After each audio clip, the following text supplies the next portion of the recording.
मोदी सरकार हाय हाय। भाजपा कार्यकर्ता आज रांची के प्रोजेक्ट बिल्डिंग स्थित सचिवालय का घेराव करने पहुंचे हैं।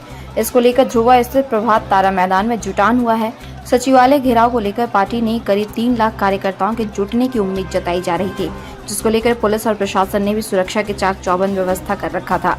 भाजपा कार्यकर्ता बैरिकेडिंग तोड़ झारखंड सचिवालय के अंदर जाने का प्रयास कर रहे थे, जिसके बाद भाजपा कार्यकर्ता पर वाटर कैनन खोल दिया गया। वहीं ध्रुवा गोल चक्कर के पास पुलिस के द्वारा लगे बैरिकेडिंग को तोड़ने के दौरान भाजपा कार्यकर्ताओं पर पुलिस ने लाठीचार्ज किया। इसके साथ ही आंसू गैस के गोले और वाटर कैनन भी छोड़े गए।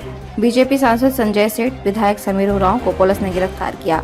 पुलिस के लाठीचार्ज के दौरान कई लोगों के घायल हो गए हैं।